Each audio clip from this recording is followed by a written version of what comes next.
দ্বাদশ শ্রেণী ইতিহাস চতুর্থ সেমিস্টার ইউনিট 3 থেকে ইম্পর্টেন্ট একটি প্রশ্ন, মহারানীর ঘোষণাপত্র। এই 4 বা 3 নম্বরের প্রশ্ন উত্তরটি নিয়ে আলোচনা করব ভিডিওতে, এবং আলোচনা শেষে তোমাদের জন্য এর অ্যান্সারটাও প্রোভাইড করব। এর আগের ভিডিওতে তোমাদের এই 4th সেমিস্টারের সিলেবাস, সাজেশন অনুযায়ী 2-1টি প্রশ্নের উত্তর আমি ইতিমধ্যে চ্যানেলে আপলোড করে দিয়েছি। ভিডিও ডেসক্রিপশন বক্সে তোমরা লিঙ্ক পেয়ে যাবে, সেই জায়গা থেকে তোমরা এর আগের ভিডিওগুলো অবশ্যই দেখে নেবে। এবং সাজেশনের প্রতিটা প্রশ্নের উত্তর একের পর এক তোমাদের সামনে আমি লেকচার ক্লাসের ভিতর দিয়ে তার লিখিত অ্যান্সারও তোমাদের সামনে নিয়ে আসবো। দেখো, আজকের আলোচনার বিষয় হচ্ছে মহারানীর ঘোষণাপত্র। তা মহারানীর ঘোষণাপত্র বিষয়টা কি? দেখো, তোমাদের এই যে 3rd ইউনিটের মূল বিষয়টাই হচ্ছে বিদ্রোহ, বিশেষ করে সিপাহী বিদ্রোহ বা মহাবিদ্রোহ। তা মহাবিদ্রোহ চলে 1 বছর ধরে, এবং এই বিদ্রোহে অনেক ইংরেজ অফিসার মারা যান, সপরিবারে নিহত হন। ফলে ইংল্যান্ডের যে রাজনীতি, সেখানে একটা তোলপাড় ওঠে এই ভারতে এই সিপাহী বিদ্রোহকে কেন্দ্র করে। ইংল্যান্ডের যে কর্তৃপক্ষ, ইংল্যান্ডের পার্লামেন্ট, ইংল্যান্ডের রাজা, তারা নতুন করে ভারতবর্ষ সম্পর্কে তারা সজাগ হয়ে ওঠে। 1757 সালে যখন পলাশির যুদ্ধ হয়, তারপরে 1857 সালে গিয়ে হয় সিপাহী বিদ্রোহ। মাঝে 100 বছর। এই 100 বছর ইংরেজ ইস্ট ইন্ডিয়া কোম্পানি নামে একটি কোম্পানি, তারা ভারতবর্ষকে কিন্তু শাসন করছিল। অর্থাৎ এই সময়টাকে আমরা বলি কোম্পানির যুগ। কোম্পানি এখানে ভারতকে শাসন করে, ইংল্যান্ড কিন্তু নয়। ভারতে 1757 থেকে 1857 এই 100 বছর ভারতকে শাসন করে ইংরেজ ইস্ট ইন্ডিয়া কোম্পানি, যেটি ছিল একটি বাণিজ্যিক বণিক কোম্পানি। কিন্তু এদের অপশাসনের ফলে, এদের শোষণের ফলে বা এদের অত্যাচারের ফলে 1757 পরে 100 বছরের মাথায় 1857 সালে গিয়ে ভারতীয়দের ক্ষোভের প্রকাশ ঘটে এই সিপাহী বিদ্রোহের ভিতর দিয়ে। সিপাহীরা বিদ্রোহ শুরু করলেও এই বিদ্রোহে আপামর জনসাধারণ এখানে অংশগ্রহণ করে, এবং এটা স্বাধীনতার সংগ্রাম, জাতীয় আন্দোলনে পরিণত হয়, একটা গণ অভ্যুত্থানে পরিণত হয় এই সিপাহী বিদ্রোহ।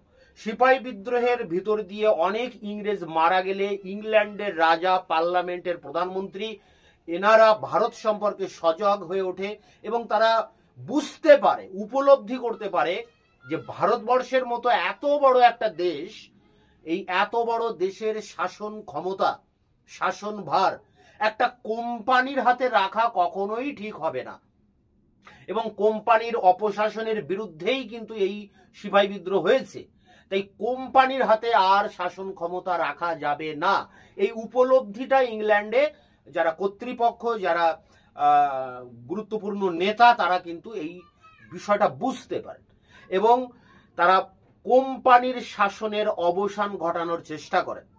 এই পরিপ্রেক্ষিতে ইংল্যান্ডের পার্লামেন্টে, একটা জিনিস মনে রাখবে তোমরা, যে ইংল্যান্ডে কিন্তু একদিকে রাজা আছেন, অর্থাৎ রাজতন্ত্র আছেন, আর অন্যদিকে রয়েছে পার্লামেন্ট বা প্রধানমন্ত্রীও আছেন, আবার এখানে রাজা বা রাজতন্ত্র আছে। এই ব্যবস্থাটা 1688 সালের গৌরবময় বিপ্লবের ভিতর দিয়ে ইংল্যান্ডে আসে। অর্থাৎ ইংল্যান্ডে একদিকে রয়েছে নিয়মতান্ত্রিক রাজতন্ত্র, মানে দেশের সর্বময় ক্ষমতার কর্তৃত্বের অধিকারী যিনি, সেই রাজা। আবার জনগণের হয়ে শাসন কার্য পরিচালনা করছে কিন্তু পার্লামেন্টের প্রধানমন্ত্রী। তা যাই হোক, শেষ পর্যন্ত পার্লামেন্টে একটা আইন পাশ করা হয় ভারতবর্ষকে শাসন করার জন্য। ভারতীয়দের মধ্যে যে ক্ষোভ তৈরি হয়েছে ইংরেজদের প্রতি, সেই ক্ষোভের ক্ষতে প্রলেপ দেওয়ার জন্য, ভারতবাসীদের ক্ষোভকে প্রশমিত করার জন্য ইংল্যান্ডের পার্লামেন্টে একটা আইন পাশ হয়, উন্নততর ভারত শাসন আইন, the better government act of India. এই উন্নততর ভারত শাসন আইন পাশ করা হয়, এবং এই আইনগুলোতে কি বলা, মানে এই আইনে কি কি বলা হচ্ছে ভারত সম্পর্কে, সেটা আমাদেরকে দেখতে হবে। প্রথমে দেখো, এখানে বলা হচ্ছে, 1, ব্রিটিশ সার্বভৌমত্বের অধীনে ভারতবর্ষ আসবে। এতদিন ভারতবর্ষ ছিল ইংরেজ ইস্ট ইন্ডিয়া কোম্পানির অধীনে, কিন্তু এখন থেকে তার পরিবর্তন হবে। ইংরেজ ইস্ট ইন্ডিয়া কোম্পানির হাত থেকে ক্ষমতা কেড়ে নিয়ে এখন ইংল্যান্ডের যে রাজতন্ত্র বা ইংল্যান্ডের যে পার্লামেন্ট, তাদের হাতে থাকবে ভারতের শাসন ক্ষমতা। অর্থাৎ ভারতবর্ষের উপরে ইংল্যান্ডের যে সার্বভৌমত্ব, সেটি প্রতিষ্ঠিত হবে। ইংল্যান্ডের সার্বভৌমত্বের অধীনে আসবে ভারতবর্ষ, এবং এখানে ভারতের শাসন ক্ষমতা ইংল্যান্ডের রানী, সেই মহারানী ভিক্টোরিয়া, তার হাতে তুলে দেওয়া হবে। মহারানী ভিক্টোরিয়া এই আইন বলে, অর্থাৎ সেই better government of Indian act, এই উন্নততর ভারত শাসন আইনের বলে প্রথম যে শর্ত সেটি হচ্ছে যে কোম্পানির শাসনের অবসান ঘটিয়ে ভারতের শাসন ক্ষমতা মহারানী ভিক্টোরিয়া নিজের হাতে গ্রহণ করবেন এবং তিনি শাসন কার্যে তাকে সুবিধা করার জন্য একজন সচিব তিনি নিয়োগ করবেন। সেই সচিব হবেন আবার ইংল্যান্ডের পার্লামেন্টে যে ক্যাবিনেট মন্ত্রিসভা রয়েছে, অর্থাৎ প্রধানমন্ত্রীর যে মন্ত্রীবর্গ রয়েছে তাদের মধ্য থেকে একজনকে নিয়ে সচিব করা হবে এবং সেই সচিবকে ভারতের শাসন ব্যাপারে পূর্ণ অধিকার তার হাতে থাকবে এবং তাকে সাহায্য করার জন্য 15 জন বিশিষ্ট ব্যক্তিকে নিয়ে একটা কাউন্সিল তৈরি হবে। এছাড়া ভারতবর্ষে মহারানীর ভিক্টোরিয়ার হয়ে তার প্রতিনিধি হিসেবে একজন ভারতবর্ষে আসবেন শাসন করতে, যাকে বলা হবে ভাইস রয়। কিন্তু এতদিন পর্যন্ত তো ভারতবর্ষে একজন ইংরেজ গভর্নর জেনারেল ছিলেন, তাহলে তার কি হবে? সেই গভর্নর জেনারেল আর থাকবেন না, তার নাম হবে ভাইস রয়। অর্থাৎ যিনি এতদিন গভর্নর জেনারেল ছিলেন তার নাম পরিবর্তন হয়ে এখন হবে ভাইস রয় এবং এই ভাইস রয় হিসেবে ভারতবর্ষে প্রথম আসেন, অর্থাৎ মহারানীর ভিক্টোরিয়ার শাসনের প্রথম প্রতিনিধি হিসেবে ভারতবর্ষে আসেন লর্ড ক্যানিং।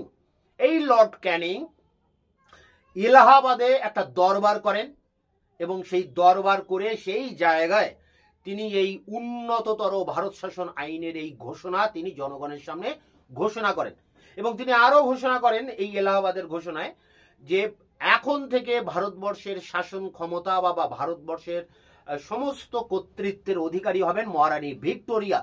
ভিক্টোরিয়া হবেন ভারতবর্ষের সমস্ত ক্ষমতার কেন্দ্রবিন্দু।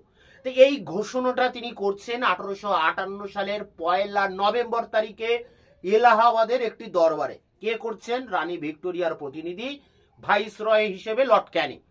এই ঘোষণাটাকে বলা হয় মহারানীর ঘোষণাপত্র, যেটা এলাহাবাদে ঘোষিত হচ্ছে।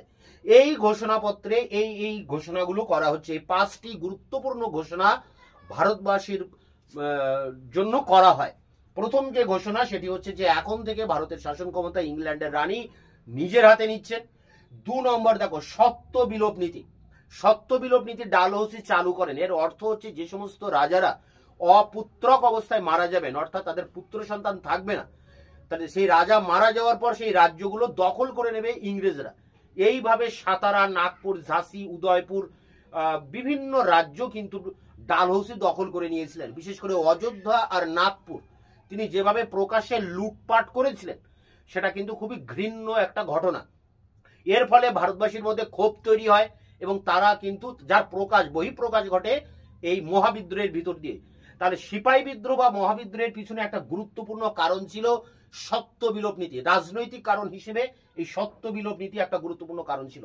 কিন্তু এখন মহারানীর ঘোষণাপত্রে বলা হচ্ছে যে সত্য বিলোপ নীতিটাই পরিত্যক্ত হবে, এই নীতি বলে কিছু থাকবে না এবং দেশীয় রাজারা ইচ্ছা করলে দত্তক গ্রহণ করতে পারবে, অর্থাৎ পালিত পুত্র তারা কিন্তু গ্রহণ করতে পারবে এবং তারপরে সে রাজা হতে পারবে। রাজা যদি পুত্র সন্তান না থাকে তাহলে সে দত্তক নেবে এবং সেই দত্তক পুত্র আবার সিংহাসনে বসে পরবর্তী রাজা হবেন।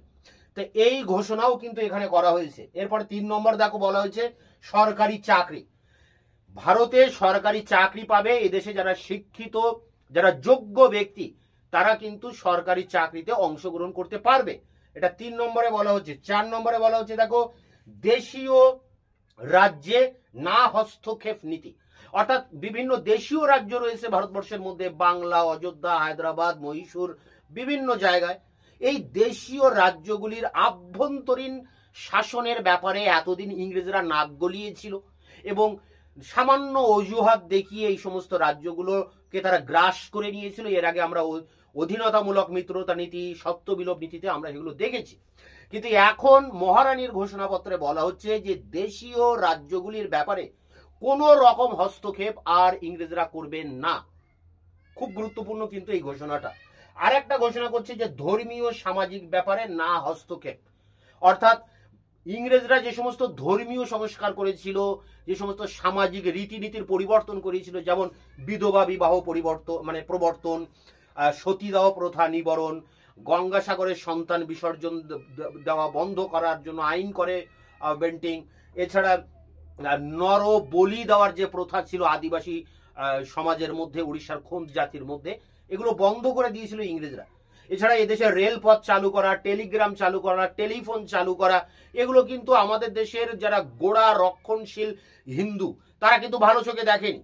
তারা ভেবেছিল এগুলো তাদের ধর্মকে নাশ করার জন্য করা হচ্ছে, সমাজের উপরে আঘাত করার জন্য এগুলো ইংরেজরা করছে। তাই এগুলোর জন্য কিন্তু এক শ্রেণীর ভারতীয়দের মধ্যে ক্ষোভ ছিল। তাই এখানে মহারানীর ঘোষণাপত্রে বলা হচ্ছে যে ধর্মীয় ব্যাপারে আর কোনো রকম কোনো হস্তক্ষেপ ইংরেজরা করবে না, ব্রিটিশ কর্তৃপক্ষ করবে না, সামাজিক ক্ষেত্রেও তাই। এই 5টি ঘোষণার ভিতর দিয়ে মহারানী ভিক্টোরিয়া ভারতীয়দের মধ্যে যে ক্ষোভ তৈরি হয়েছিল সেটাকে, সেই ক্ষতে তিনি মলম লাগানোর চেষ্টা করেন এই ঘোষণার ভিতর দিয়ে। তবে এই যে প্রতিশ্রুতি, এই যে 5টি প্রতিশ্রুতি মহারানী ভিক্টোরিয়া আর হয়ে দেওয়া হয়েছিল ঘোষণাগুলো, এগুলো কিন্তু বাস্তবে একটাও কার্যকর হয়নি। সম্পূর্ণ একটা ধাপ্পা ছিল মহারানী ভিক্টোরিয়ার এই ঘোষণা। সেই মুহূর্তে ভারতীয়দেরকে সান্ত্বনা দেওয়ার মতো একটা বিষয় ছিল এই ঘোষণা, কারণ এই ঘোষণার এই 5টি নীতি সেইভাবে কিন্তু কার্যকরী হয়নি, বাস্তবে প্রয়োগ হয়নি এই সমস্ত নীতিগুলি। এই জন্য এই মহারানী ঘোষণাপত্র সম্পর্কে ঐতিহাসিক বিপান চন্দ্র বলেছেন যে এটা ছিল একটা রাজনৈতিক ধাপ্পা। লুকোচুরি খেলায় যেমন ধাপ্পা হয়, সেরকম একটা রাজনৈতিক ধাপ্পা ছিল এই মহারানীর ঘোষণাপত্র, এমনটা বলছেন বিপান চন্দ্র। আবার ডক্টর রমেশ চন্দ্র মজুমদার বলছেন যে মহারানীর ঘোষণাপত্র ছিল একটি প্রতিশ্রুতি ভঙ্গের অধ্যায়। তিনি প্রতিশ্রুতি দিয়েছিলেন তার ঘোষণাপত্রের মধ্য দিয়ে, আবার এগুলোকে তিনি ভঙ্গও করেছিলেন। তাহলে তার শাসনকাল ছিল ভারতবর্ষে একটা প্রতিশ্রুতি ভঙ্গের অধ্যায়। তো এই হচ্ছে মূল বিষয় মহারানীর ঘোষণাপত্র। সিপাহী বিদ্রোহের পর ইংরেজরা বুঝতে পারে এই দেশের ক্ষমতা আর কোম্পানির হাতে রাখা যাবে না, এই জন্য ইংল্যান্ডের রানীর হাতে দিয়ে দেওয়া হয় একটা আইন পাশ করে, বেটার গভর্নমেন্ট অফ ইন্ডিয়া অ্যাক্টের ভিতর দিয়ে। এবং 1 নভেম্বর 1858 সালে লর্ড ক্যানিং, যাকে ভিক্টোরিয়া পাঠিয়েছিলেন ভাইসরয় হিসেবে ভারতবর্ষে, তিনি এলাহাবাদে একটি আয়োজন করে দরবার করে তিনি এটা কিন্তু ঘোষণা করেন যে ভারতবর্ষের শাসনভার এখন থেকে ইংল্যান্ডের রানী ভিক্টোরিয়ার হাতে দেওয়া হলো। এই মহারানী ভিক্টোরিয়া হয়ে গেলেন তাহলে ভারতের সম্রাজ্ঞী। কিন্তু তিনি যে ভারতের সম্রাজ্ঞী এই ঘোষণাটা কিন্তু আরো পরে গিয়ে করা হয়। 1877 সালে গিয়ে লর্ড হার্ডিন্সের রাজত্বকালে এই ঘোষণা করা হয় যে মহারানী ভিক্টোরিয়া হলেন ভারতের সম্রাজ্ঞী। এবং এই যে ঘোষণা এলাহাবাদ দরবারে করা হচ্ছে, এটাই হচ্ছে মহারানীর ঘোষণাপত্র, যেখানে 5টি ঘোষণা করা হচ্ছে যে রানী ভিক্টোরিয়ার হাতে ক্ষমতা থাকবে, তিনি ভাইসরয়ের মাধ্যমে দেশ শাসন করবেন, এবং এখানে সত্য বিলোপ নীতি আর থাকবে না, দত্তক গ্রহণ করতে পারবে, ভারতীয়রা সরকারি চাকরিতে অংশ নিতে পারবে, দেশীয় রাজ্যে কোনো রকম হস্তক্ষেপ করবে না, এবং ভারতীয়দের ধর্মীয় সামাজিক ব্যাপারে কোনো রকম হস্তক্ষেপ করবে না। কিন্তু এই নীতি বাস্তবে কার্যকর হয়নি, এগুলো সবই প্রতিশ্রুতিগুলো ভঙ্গ করা হয়। এই জন্য বিপান চন্দ্র একে বলেছেন রাজনৈতিক ধাপ্পা, এবং রমেশ চন্দ্র মজুমদার বলেছেন যে মহারানী ভিক্টোরিয়ার শাসনকাল ছিল প্রতিশ্রুতি ভঙ্গের অধ্যায়। কিন্তু অন্যদিকে ইংল্যান্ডের ঐতিহাসিকরা তারা বলছেন যে মহারানীর ঘোষণাপত্র ছিল ভারতের মাগনা কাটা, অর্থাৎ একটা মাইলস্টোন, ভারতে ব্রিটিশ রাজত্বের একটা মাইলস্টোন, একটা দিক চিহ্ন, একটা উল্লেখযোগ্য ঘটনা। কারণ এই ঘটনার মধ্য দিয়ে ভারতবর্ষে আরো বেটার ভাবে, আরো সুন্দরভাবে কিন্তু শাসন করার যে রীতি সেটা প্রবর্তিত হয়। এই জন্য এই রীতিটাকে, মানে এই আইনটাকে বলা হচ্ছে ভারতের ইংরেজ শাসনের ইতিহাসে এটা ম্যাগনা কার্টা ছিল। এটা ইংল্যান্ডের সাম্রাজ্যবাদী ঐতিহাসিকদের দৃষ্টিভঙ্গিতে, কেমব্রিজ গোষ্ঠীর ঐতিহাসিকদের দৃষ্টিভঙ্গিতে এমনটা তারা দেখছেন বা এইভাবে তারা মন্তব্য করেছেন। তা যাই হোক, এই ছিল ঘোষণাপত্র, এটাই তোমাদেরকে আলোচনা করতে হবে। এগুলো ধাপে ধাপে কিভাবে অ্যান্সারটা লিখতে হবে সেই অ্যান্সার নিয়ে আমি অন স্ক্রিনে তোমাদের সামনে এবার তুলে ধরছি। মহারানীর ঘোষণাপত্রের তাৎপর্য 4 বা 3 নম্বরের জন্য, বা তোমরা টিকা হিসাবে 5 নম্বরের জন্য লিখতে পারো। সূচনা: মহাবিদ্রোহ দমন করার পর ভারতে ব্রিটিশ শাসন ব্যবস্থায় প্রভূত পরিবর্তন করা হয়। মহারানী ভিক্টোরিয়ার প্রতিনিধি রূপে ভারতে এসে ভাইসরয় ক্যানিং এলাহাবাদে অনুষ্ঠিত এক দরবারে যে ঘোষণাপত্র পাঠ করেন 1858 পয়লা নভেম্বর, তা মহারানীর ঘোষণাপত্র নামে পরিচিত। তা মহারানী ঘোষণাপত্র কাকে বলে, এই সূচনাতে এটা লেখা হলো। এবার দেখো ঘোষণাপত্রের পটভূমি, মানে কোন প্রেক্ষাপটে এই ঘোষণাপত্রটি করা হচ্ছে। সিপাহী বিদ্রোহ ঘটে যাওয়ার পর ব্রিটিশ কর্তৃপক্ষ ঔপনিবেশিক ভারতের শাসনভার আর ব্রিটিশ ইস্ট ইন্ডিয়া কোম্পানি নামক একটি বাণিজ্যিক প্রতিষ্ঠানের হাতে রাখতে সাহস পেল না। ব্রিটিশ কর্তৃপক্ষ ব্রিটিশ পার্লামেন্টে উন্নততর ভারত শাসন আইন, যাকে বলা হচ্ছে an act for the better government of India, পাশ করায় এই আইনের বলে ভারতের শাসনভার মহারানী ভিক্টোরিয়ার হাতে তুলে দেওয়া হয়। ইংরেজ কর্তৃপক্ষ সিদ্ধান্ত নেয় যে এখন থেকে ঔপনিবেশিক ভারতবর্ষ শাসন করবে ব্রিটিশ ক্যাবিনেট মন্ত্রী থেকে নির্বাচিত একজন সচিব। এই সচিবকে শাসন কার্যে সাহায্য করার জন্য থাকবে 15 জন সদস্য বিশিষ্ট একটি কাউন্সিল। এইভাবে মহারানীর প্রতিনিধি রূপে গভর্নর জেনারেল ভাইস রয় উপাধি ধারণ করে ঔপনিবেশিক ভারতের প্রশাসন পরিচালনা করবে। এবার আসি সুপারিশ। দেখো ঘোষণাপত্রের সুপারিশ সমূহ, অর্থাৎ ঘোষণাপত্রে কি কি বলা হয়েছে সেগুলো এখানে বলা হচ্ছে। প্রথমে রয়েছে 1 নম্বর। দেখো এই ঘোষণায় বলা হয় যে 1, কোম্পানির শাসনের অবসান ঘটিয়ে ভারতবর্ষকে ব্রিটিশ সার্বভৌমত্বের অধীনে আনা হয়েছে। এখন থেকে গভর্নর জেনারেল ভাইসরয় হিসেবে পরিচিত হবেন। 2, সত্যবিলোপ নীতি পরিত্যক্ত হবে এবং দেশীয় রাজ্যগুলির সঙ্গে কোম্পানি ইতিপূর্বে যেসব চুক্তি করেছে সেগুলো মেনে চলা হবে। 3, দেশীয় রাজন্যবর্গ দত্তক গ্রহণ করতে পারবে। 4, বিদ্রোহে প্রত্যক্ষ হত্যাকাণ্ডের সঙ্গে জড়িত ব্যক্তি ছাড়া আর সবাইকে মুক্তি দেওয়া হবে। বাজেয়াপ্ত সম্পত্তিও ফিরিয়ে দেওয়া হবে। 5, নতুন কোনো রাজ্যগুলি দখল কিংবা দেশীয় রাজ্যগুলির অভ্যন্তরীণ ব্যাপারে হস্তক্ষেপ করা হবে না। এখানে বলা হচ্ছে নতুন কোনো রাজ্য দখল কিংবা দেশীয় রাজ্যের অভ্যন্তরীণ ব্যাপারে হস্তক্ষেপ করা হবে না। 6, জাতি ধর্ম নির্বিশেষে ভারতীয়দের যোগ্য সরকারি চাকরি দেওয়া হবে। 7, ভারতবাসীর ধর্মীয় ও সামাজিক রীতিনীতিতে সরকার আর কোনো রকম হস্তক্ষেপ করবে না। তো এগুলো শর্ত ছিল ঘোষণাপত্রের, এগুলো মূল বয়ান ছিল। এরপরে দেখো উপসংহার, এটাই লাস্ট প্যারা। ইস্ট ইন্ডিয়া কোম্পানির দীর্ঘ 100 বছরের অপশাসনের ক্ষতে প্রলেপ দিতে ইংল্যান্ডেশ্বরী ভিক্টোরিয়া তার ঘোষণাপত্রে 1858 ভারতীয়দের বেশ কিছু প্রতিশ্রুতি দিয়েছিলেন, কিন্তু এই সব প্রতিশ্রুতির কোনোটাই সঠিকভাবে পালিত হয়নি। তাই ঐতিহাসিক বিপানচন্দ্র মহারানীর ঘোষণাপত্রকে রাজনৈতিক ধাপ্পা বা পলিটিক্যাল ভালভ বলে উল্লেখ করেছেন। অন্যদিকে ইংল্যান্ডের দৃষ্টিভঙ্গিতে এটি ভারতের ম্যাগনা কার্টা হিসেবে বিবেচিত হয়, কারণ এই ঘোষণাই 1919 খ্রিস্টাব্দের ভারত শাসন আইনের পূর্ব পর্যন্ত এদেশে প্রায় 60 বছরের ব্রিটিশ শাসনের ভিত্তি রচনা করে দিয়েছিল। ডক্টর রমেশচন্দ্র মজুমদারের মতে মহারানীর শাসনকাল ছিল প্রতিশ্রুতি ভঙ্গের অধ্যায়। সেটাই কিন্তু এখানে ইংরেজিতে লেখা রয়েছে, দ্য পিরিয়ড অফ অ্যাডমিনিস্ট্রেশন। এইভাবে তোমরা এটা লাস্টের লাইনটা দেখে লিখে নেবে। তো এই ছিল মহারানীর ঘোষণাপত্রের তাৎপর্য। এটি সংগ্রহ করে পরীক্ষার প্রস্তুতি নাও। দেখা হচ্ছে অন্য ভিডিওতে। ততক্ষণ চ্যানেলকে সাবস্ক্রাইব করে রাখবে, বন্ধুদের কাছে শেয়ার করবে। ভিডিওটি ভালো লাগলে অবশ্যই একটা লাইক দেবে।